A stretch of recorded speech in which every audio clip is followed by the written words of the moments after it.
Welcome life is Sultana kitchen. बिस्मिल्लाहिर्रहमानिर्रहीम। अस्सलाम वालेकुम। आज मैं बना रही हूँ बहुत ही मज़ेदार और बहुत ही झटपट चटपटा सा मगज़ का सालन।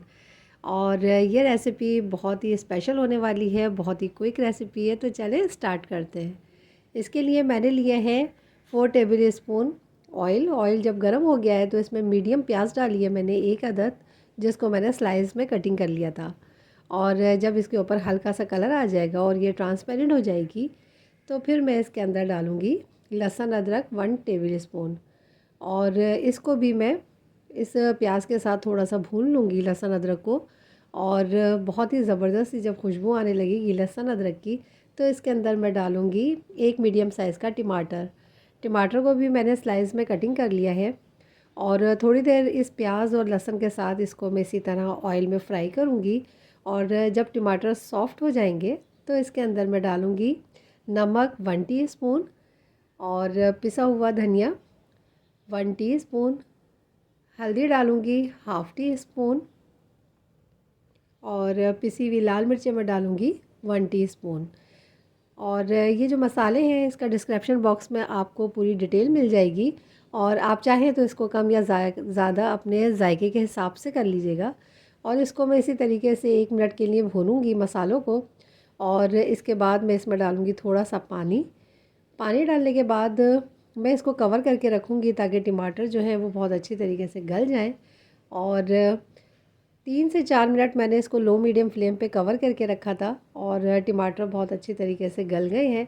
अब मैं इसको इस तरह से मैश करूँगी और बहुत ही अच्छी तरीके से इस मसाले को मैं भूनूँगी। और तकरीबन 2 से 3 मिनट तक भूनने के बाद इसके अंदर मैं डाल रही हूँ अब मगज़ को मैंने अच्छी तरीके से वॉश कर लिया है। और अब इसके अंदर डालने के बाद 3 टीस्पून मैं डाल रही हूँ इसके अंदर दही।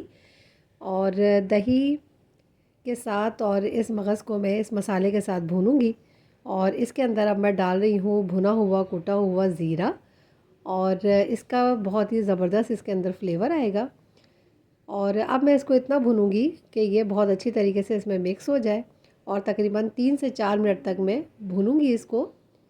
और ये देखें तकरीबन मुझे इसको भूनते हुए 3 मिनट हो चुके हैं। और अब मैं इसको कवर करके रखूँगी और इसको तकरीबन 5 मिनट के लिए मैं कवर करूँगी ताकि ये बहुत अच्छी तरीके से पक जाए। और 5 मिनट के बाद मिलती हूँ आपसे। ये देखिए 5 मिनट हो चुके हैं और इसका जितना भी पानी था वो ड्राई हो चुका है और मगज़ जो है वो बहुत अच्छी तरीके से गल गया है। अब मज़ीद मैं इसकी भुनाई करूँगी और तकरीबन 2 से 3 मिनट तक मज़ीद इसको भूनूँगी। और जब इसका ये देखें बहुत ही अच्छी तरीके से ये भुन जाएगा और इस तरह से इसका ऑयल सारा साइडों पे ऊपर आ जाएगा तो ये बहुत ही झटपट सा हमारा मगज़ का सालन तैयार हो जाएगा। बहुत ही क्विक और बहुत ही आसान रेसिपी आप लोगों के लिए लेकर आई हूँ, मगर ये बहुत ही ज़्यादा हेल्दी है। और इसके अंदर अब मैं डाल रही हूँ हरी मिर्च और थोड़ा सा हरा धनिया।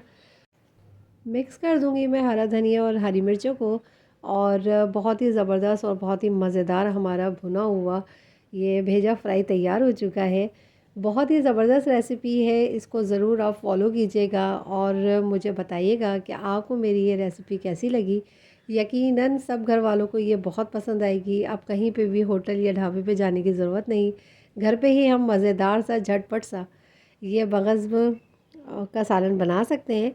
और ये देखें बहुत ही खूबसूरत कलर के साथ और बहुत ही अच्छे रोगन के साथ ये बन के तैयार हो चुका है। तो आप इसको ज़रूर ट्राई कीजिएगा, कमेंट्स में मुझे बताइएगा और अपना बहुत सा ख्याल रखिएगा। दुआओं में आमिर को, मुझे और मेरे मुल्क पाकिस्तान को याद रखिएगा। मिलूँगी इंशाल्लाह एक और बहुत ही मज़ेदार और बहुत ही हेल्दी रेसिपी के साथ। ओके, अल्लाह हाफिज़।